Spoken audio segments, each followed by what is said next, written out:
Good afternoon and thanks for joining us. I'm Judy Simpson. For a business to be successful, it must evolve and adapt to new challenges. For Vermont's dairy farm businesses, that means getting ongoing education on the latest trends and technologies. One way that farmers get the education and information they need is by attending the annual Vermont Dairy Producers Conference.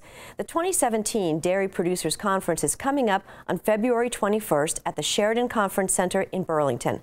The conference focuses on the current issues and research that farmers from all over New England and New York State can take back to their farms. To find out more about the 2017 conference, I'm joined by two guests. Melissa Caribou and Mark Rogers are the conference coordinators. Melissa is a dairy nutrition consultant and outreach manager with Pool & Grain, and Mark is the manager of Vermont Dairy in East Craftsbury, and he owns a polled Holstein business in West Glover. Thanks to both of you. Thank you. Before we start off, Mark, maybe you can just explain what a polled Holstein business is. Polled Holsteins are animals that are genetically born with no horns. Polled is a dominant genetic trait and horns are recessive. So I'm promoting the breeding of animals that do not need to be dehorned. Excellent. And so, Melissa, what are some of the key topics that are going to be discussed at the dairy conference?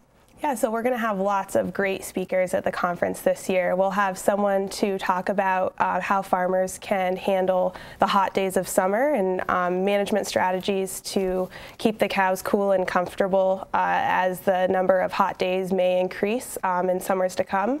We'll also have someone that is going to talk about how to select for animals with the best genetic potential to be good milk producers and good healthy animals in the herd. And then as 2016 was a difficult year for dairy farmers, the milk price was lower than average. So we have just some things to help farmers stay positive. We'll have Damian Mason, who's going to talk about agriculture, but also have a little comedy mixed in. We have a nationally renowned sleep expert who will be helping farmers get some helpful tips to stay rested. And then lastly, we'll have Dairy Carey, a farm blogger, who will be talking about ways to connect with your community and do things like farm tours or start a Facebook page. It's interesting because more and more people are relying on social media for their information, especially around food choices. Are dairy farmers using social media as well? Yeah, lots of dairy farmers have Facebook pages or Instagram, Twitter, whatever the social media of choice. And actually, I would encourage anybody to look up the name of the farm in their local community on social media and like or follow their pages, because then you can see things like when the tractors are going to be on the roads. When you see equipment out in the field, you can learn what they're harvesting during the summer. And you get to see really cute things. So, you know, lots of farmers post pictures of baby animals. This is an example of a farm in Berkshire, Vermont. And they posted a picture of this little heifer, number 511, when she was born.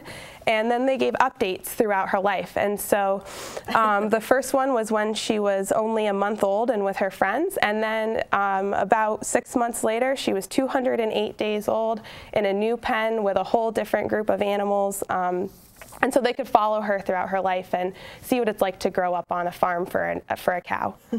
Now, Mark, Vermont Farms has an active Facebook account, and you use social media. Yes, social media, like Melissa was saying, is a great way to communicate not only with our friends, but people who are our friends but not involved in agriculture. So Vermont has an active account. I've had an active account myself and have made many friends actually around the world with social media. Can you give me an example of some of the things that you've put up? I posted a picture of a calf in the very first Cabot plaid. Well, and you would be amazed. This calf went viral. I just took a cute picture of a calf, and it was involved with a Cabot web page, and it got promoted with the YCs. But the last count, that calf picture had made 250,000 impressions. No kidding. And that happened over 2 years ago, and about 3 months ago I saw that picture resurface on someone else's site. So the calf, sharing it, yeah. And it's been all over the world. These kinds of social media pictures and posts go a long way toward helping consumers understand the farm and what the farmer's doing. Why do you think that's important? Yeah, I think it's just a great thing for people to have a connection to where their food comes from, and farmers are a really important part of the economy and of the communities in Vermont. So it just gets people a way to connect maybe not face to face, that's great too, but you know, through a screen, and that can reach a lot of people really quickly. And how about for you, Mark? Well, it's important because a lot of people have questions, and it's kind of like online dating.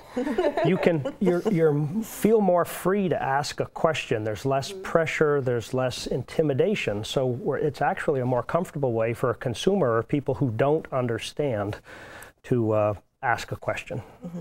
Now, as a dairy farmer and conference organizer, what are you most excited about for the conference this year?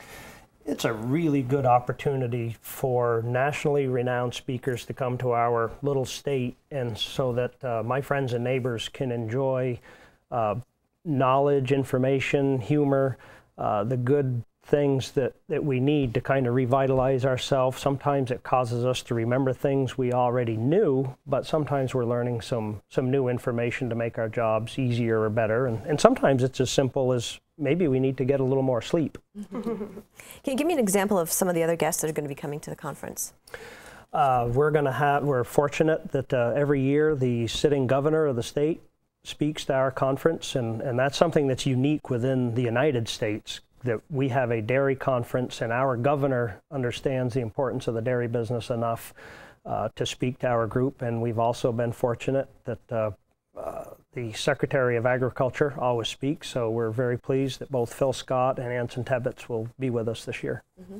What do farmers want to hear from their governor?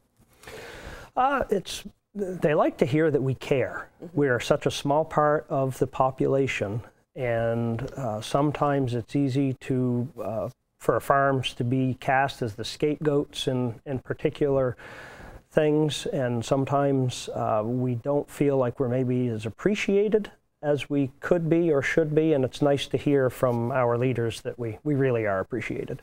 Okay, so that's the Vermont Dairy Producers Conference. That's on Tuesday, February 21st at the Sheridan Conference Center in Burlington. And as Mark was pointing out, to learn more about the conference and to register in advance, you can check the website on your screen. It's vermontdairyproducers.com. Well, joining us now is an assistant professor in the University of Vermont's Food Systems program. Meredith Niles focuses her teaching and research on food systems sustainability with an emphasis on food security and climate change. Thank you so much. Yeah, thanks for having me. Now, one of the topics that the farmers are going to be talking about at the conference is hot weather and the cows. What types of climate challenges are farmers facing now and having to adapt to? Well, we've just seen the recent reports that 2016 was the hottest year on record, and newer reports are really suggesting that New England in particular might warm faster than other parts of the country. So farmers here are thinking a lot about heat and how to deal with what these changes might look like. Part of that, of course, is thinking about how they grow their crops, but for dairy farmers in particular, how do they also protect their animals? So what kinds of strategies can they use on hot days? What kind of shelter can they have? Of course, for farmers, they're innovators, they're used to changing. You know, you deal with the weather all the time, but climate change is really sort of uncharted territory for a lot of us. And so working with farmers to think about what those strategies look like and to help farmers adopt those new technologies and strategies is really important. Mm-hmm. Can you give me some examples of some things like that? Absolutely. So for example, cover cropping is one strategy, and what that means is that farmers could put down a crop during the winter that would actually help reduce soil runoff, for example, would help water retain in the soil. So when it comes to be a hot summer day and they've built up their soil moisture, it means that they don't need to put as much water on or rely on water as much from the rains to grow their crops, for example. A lot of farmers are also thinking about new varieties, drought-tolerant varieties, crops that might help farmers grow and yield as much of their corn crop as they would be able to with less rain. It seems like as soon as you figure something out, something changes. They are innovators, let me tell you. Now, Vermont seasons are known to be unpredictable. Mark, how do you make sure that your cows stay cool in the summer and warm in the winter? It's easier to keep a cow warm in the winter because she is by nature a fermentation vat, so she is creating heat all the time. The most important thing in the winter is to provide ventilation and fresh air. If you ever seen a cow chewing her cud and drooling with icicles hanging off of her, I mean, she's happy. She's not uncomfortable.